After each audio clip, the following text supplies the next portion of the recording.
Hey everybody. Hey everybody, what's up? Listen.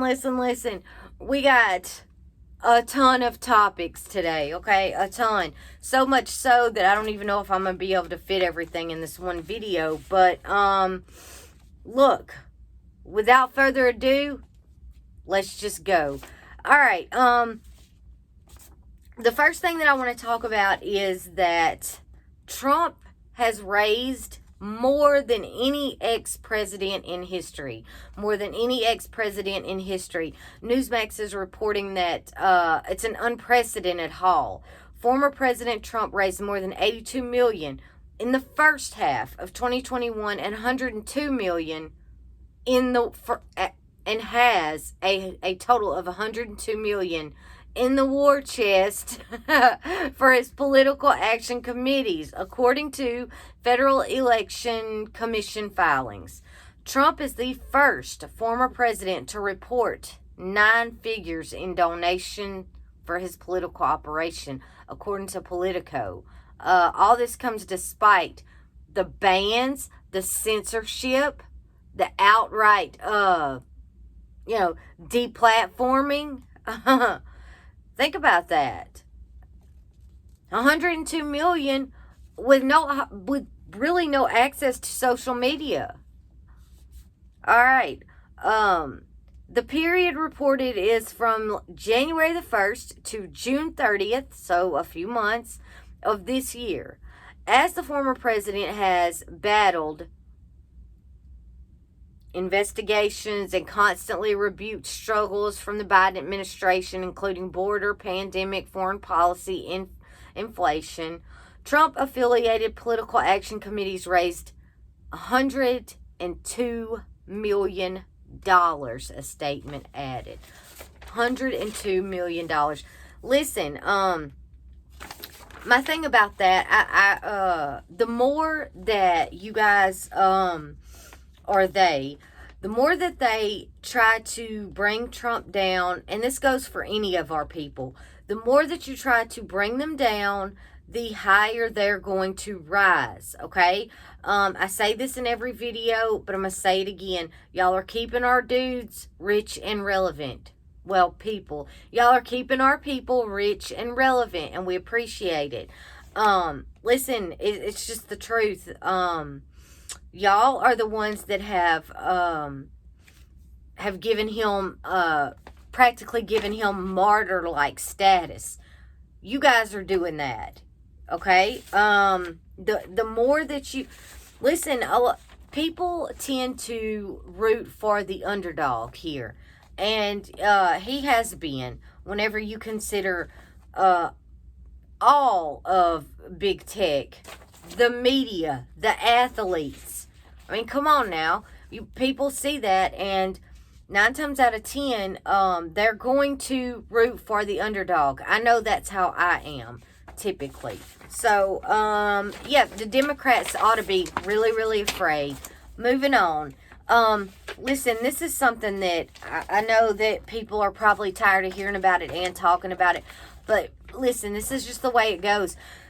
If y'all remember with the Chauvin trial, okay, as witnesses testified, things were coming out about these witnesses. For example, you had one witness who got up there, he said that he was able to objectively make a decision, yada, yada, yada. He was not he was not a part of BLM. He could care less either way, right? Only to later find pictures of him at a, protest with BLM gear, right? That happened. Well, these officers who testified at the January the 6th hearing, things are coming out about them, right? Because you can't just go up and make yourself public, testify to things, and say things that happen. You can't just go up here and say the things that these officers has been saying and think that people are not going to pull everything that you've ever did, everything that you've ever said for the past 30 years. It's gonna happen. It happens to everybody. Them's the rules, okay?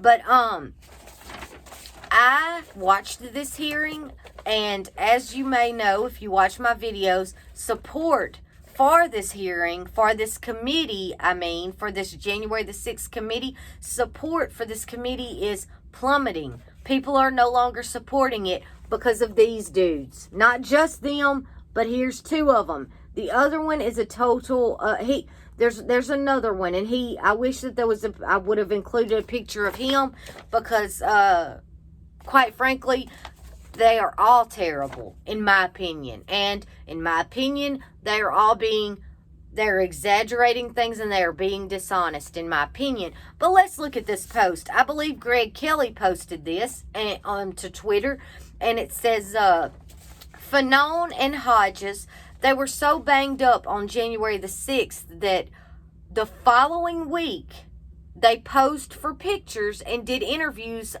all over the place. Hodges on the left looks particularly proud of himself, looking for a payout, ? Disability pension, ? This is Daniel Hodges. This is him, Daniel Hodges. This photo was taken 1 week after January the 6th. He claimed, Daniel Hodges, that he was beat in the head with a baton. He to the point of, I believe, some damage, some skull damage, okay? He claims that his lip and his mouth was all messed up. This photo, look at the photo again. Look at it again. Now, could they have photoshopped some of it out? I guess so. But like I said, I believe that this is the one who claimed skull injuries or fractures. And you're doing photo ops 1 week later. Yeah. He's claiming that a man used a baton and, quote, bashed me in the head and face with it, rupturing my lip and adding additional injury to my skull. I'm going to show you the photos one more time. One more time.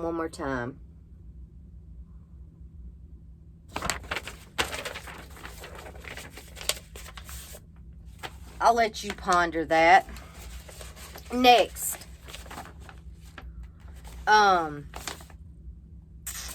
Muriel Bowser.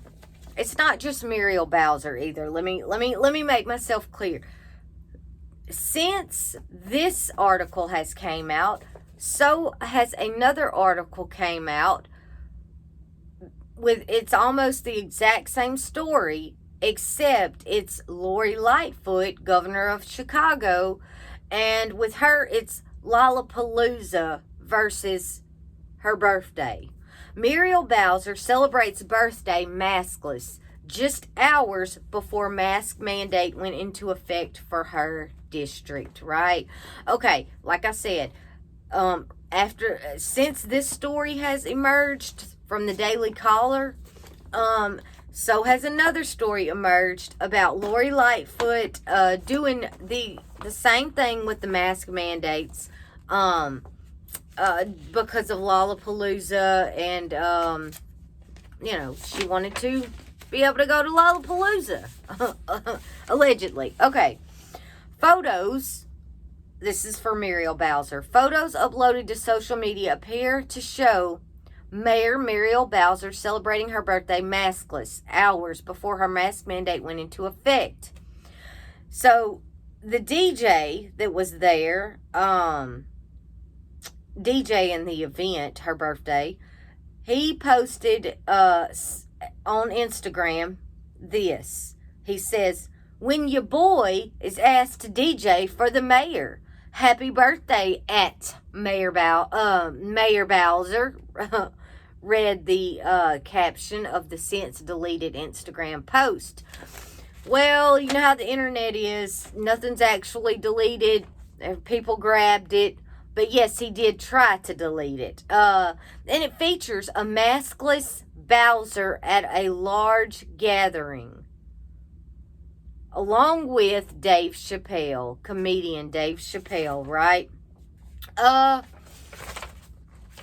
gonna show you. I'll show you one of them.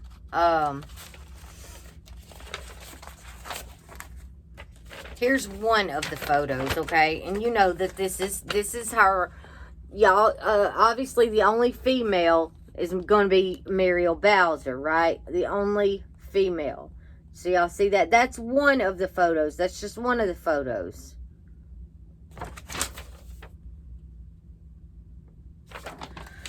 Anyway, this ain't her first, this ain't the first time she's done something ridiculous. Bowser announced on Thursday that the district would be reimposing the indoor mask mandate for all individuals over the age of 2, regardless of whether they've gotten the jab or not. And the city, by the way, for your reference, has only had 2 deaths from the coup in the last 2 weeks. Anyway, Bowser says, I know D.C. residents have been very closely following the public health guidelines and that they will embrace this. You know what? I have to agree with her on that. Because these leftist ran cities, they do not hold their they don't hold their governors and their mayors accountable at all. Not at all. And the reason that I know this is because there is, let's just take Gavin Newsom, for example. You've only got half of California convinced that he needs to go. And he did this exact same thing.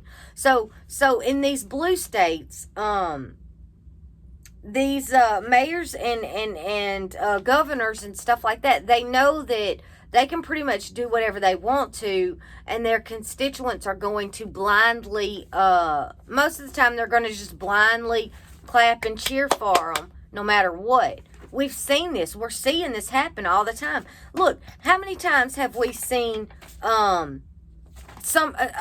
blue state governor, mayor, etc., get exposed for these mandates, for them not following their own mandates? How many times? Countless times, yet nothing ever happens. I mean, I agree with Bowser on this. They will embrace it, probably. Now, yes, look, you have a few conservatives and, true independents sprinkled within these cities. And I got lots of respect for those types of people. I can't imagine having to live. Anyway, what I'm saying is that yes. Bowser knows that she will not be held accountable. And by the way, back in when the election was taking place, the mayor was also criticized in November when she traveled to Delaware to attend Joe Biden's speech declaring victory in the 2020 election, in violation of her own rule forcing travelers from outside of the district to quarantine for 14 days. And this was what she had to say about that. Well, I do a lot of things to advance the interest of the District of Columbia, Bowser said, and some of them are formal and some of them are informal, but all of them are necessary.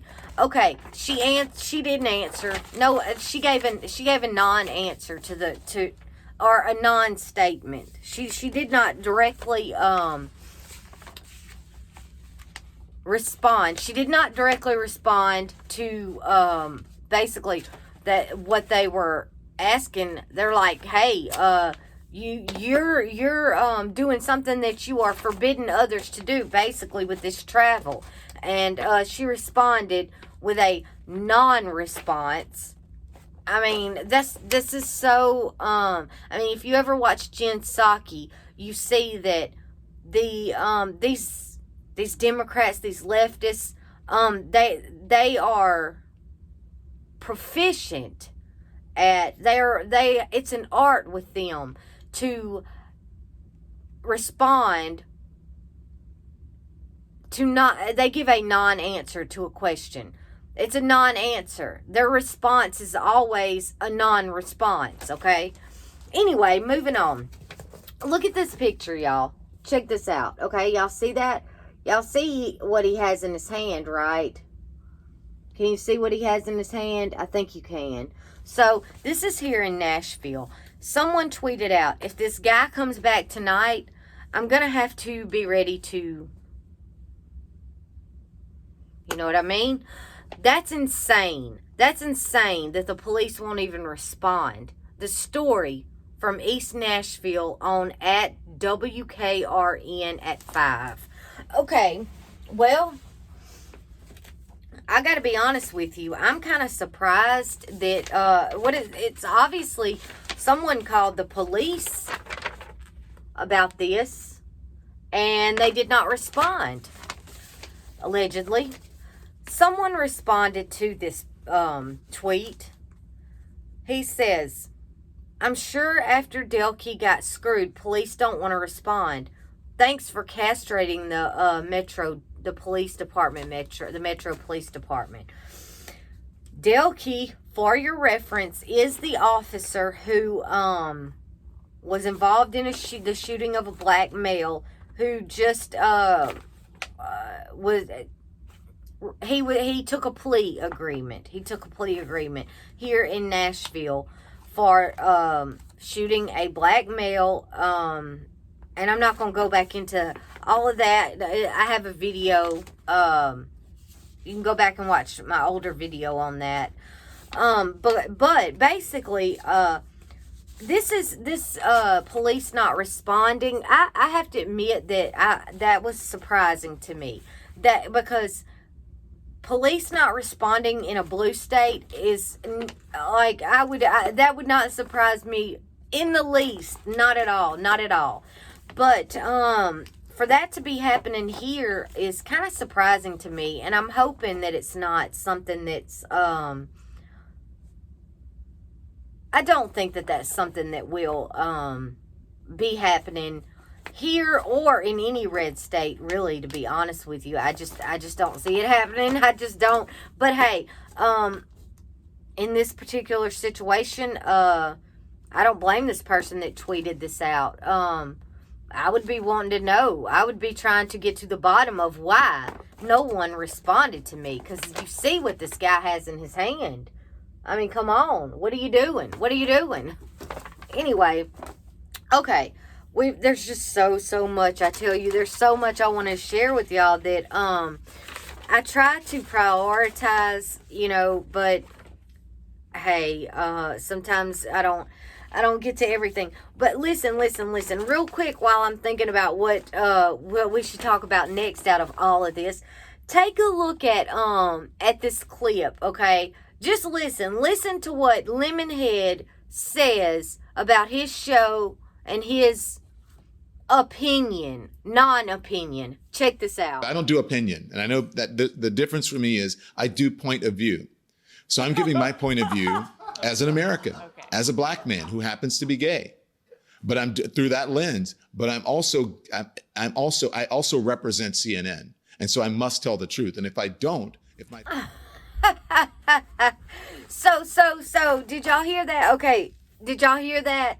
He on his show, he don't give his opinion, everyone. No, not at all, not at all. He gives his point of view as a black gay man, but not his opinion. I have a question for Lamont. What is an opinion exactly? What is it? What is it? Is it not a point of view? No, listen. He just wants to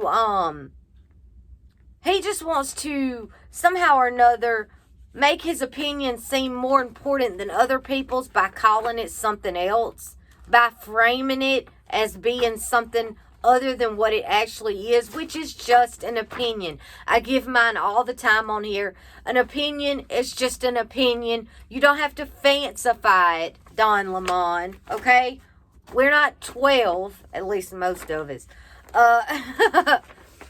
One more thing real quick. I have a lot of other things. That's why make sure y'all are subscribed.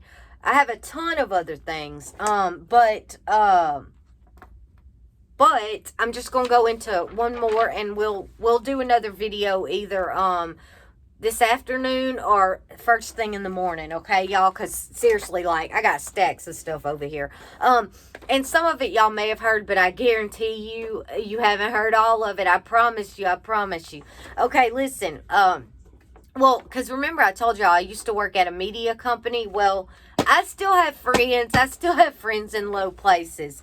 So I promise y'all haven't heard some of this. But listen, I know this doesn't seem very important, but I wanna talk about it real quick because it's important in the sense of our culture and culture in general. So that is Kim Kardashian. And if y'all can't see, she has on a t-shirt that says, "I stand with Rodney Reed." She says, "I stand with Rodney Reed." First of all, look, I have never been able to relate to the Kardashians at all. Not at all. Look, I was raised to where you don't just lay up with your boyfriends in front of your parents, at your parents' house, with them around, regardless of your age. Regardless, okay? If you want to do grown folks stuff, go get you a house, go get you a grown folks house, or whatever. But I was just raised different. I mean, I understand that these are the elites, the super duper rich. I get it, but I was just raised different. And another thing I would like to add, this don't really have anything to do with that, but it just popped into my head.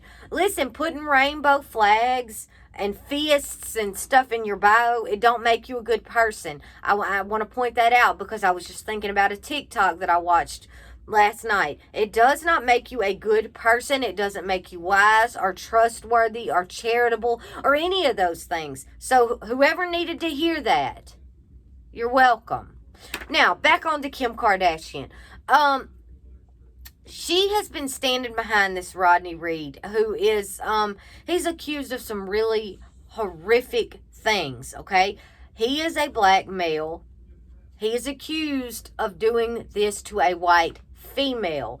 That's what makes the case, that's what, that's not what, but that's one of the things that makes this case end up in the political sphere, I guess, anyway, or the cult, I guess I have no idea what makes it appealing to Kim Kardashian. I do not believe, in my opinion, this is just my opinion, I don't believe that she is drawn to this case because she feels like this man is innocent.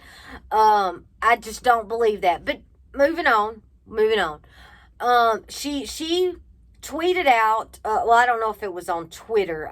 She was on some type of social media. She puts this picture of her. First of all, she's got a very, in my opinion, she's posing seductively, in my opinion, while at the same time wearing this shirt that says, "I stand with Rodney Reed." Listen, it's the way that she's posed. Look at it again. Look, I know that she's Kim Kardashian and everything, but look at the way that she's posed. I don't know. Let me know if I'm wrong. Or whatever. It just seems seductive to me. But anyway, witnesses and prosecutors testified in Texas last week, that DNA from the victim's rape kit, it matches Rodney Reed. It matches. Well, here's her argument. Well, they had a relationship with each other. They were seeing each other. Now, mind you, the white female, she was married. She had a husband, okay? And I'm not sitting here saying that this woman wasn't cheating on her husband, okay? We know that people do that all the time, all day, every day. It happens all the time. However, this was back, it was a long time ago. I don't remember if it was in the 90s. It could have even been late 80s. I think it may have been the 90s. But anyway, listen.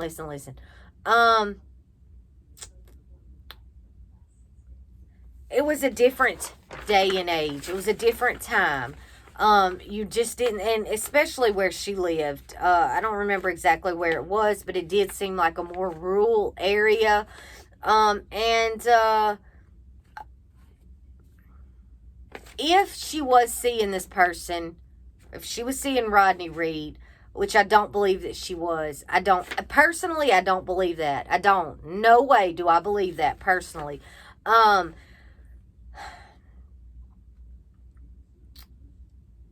I just, I don't understand Kim Kardashian's, her obsession with this case and this man, Rodney Reed. It's a fact that the DNA matches. Okay, they wanted to test the DNA. Test the DNA. Well, it matched. I do believe that this Rodney Reed has stayed with the story that him and her had a relationship. I just don't believe it, because like I said, it was a different time then. Back then, you didn't see a lot of different races out in public just together. I mean, I'm just telling the truth. We know this. We know that back in the 80s and things like that it wasn't as, people, I guess, just, I'm not saying that it wasn't happening, but maybe perhaps people, especially in the South, weren't as bold about being public about it, okay? So it's possible that, there was a relationship that she didn't want anybody to know about, and she was somehow able to keep this a secret from her husband, her friends, her family, and everyone in the whole town. I think there may be one person. Don't quote me. It could be more than one. I know that there's at least maybe one person who is saying that, yeah, they had seen them together before, her and Rodney Reed. But again, I say, I do not believe it. I do not believe it. Her family, her friends, they're like, absolutely not. Absolutely not. I just think that if they were seeing each other, that somehow or another, someone would have known about it, right? I believe that someone would have known about it, okay? And the witness, to my knowledge, who is backing Rodney Reed, saying that they were in a relationship, I believe that this person is basically just saying that they were seen together. Listen, I don't, like I said, I've watched the case, I've watched the story be told, but it's been a long time. But this is about Kardashian, not the case, really. This is about her with her virtue signaling t-shirt, with her looking like she's posing for Playboy. I mean, seriously here. What the heck, I'm sure Kanye is glad that he got the hell on up out of there. You know what I mean? I'm wondering, is she looking for her next victim? I mean, seriously, I have no idea. But anyway, listen, that was just, I mean, the replies to this were, I thought I had them, but apparently I don't. But the replies to this were priceless. People were like, people were saying a lot. They were tearing her up good for this. Because again, I mean, the photo, it looks like she's posing for Playboy. I mean, like I said, is she... I stand with Rodney Reed. Okay, I mean, another thing is, you could quietly stand, not everything needs to be put on the internet. Not every single thing needs to be put on the internet, okay? Listen, all right, I got so much more for y'all. Be looking for another video from me either to this afternoon or in the morning. And make sure y'all are subscribed and following me. Everything is at Raquel Reacts. Thank y'all so much for watching. I've been seeing the comments. Look, y'all, I will get in the comments and respond and reply. I just thank y'all so much for commenting and watching. Even the people that disagree, that's fine too. But I'll see y'all soon.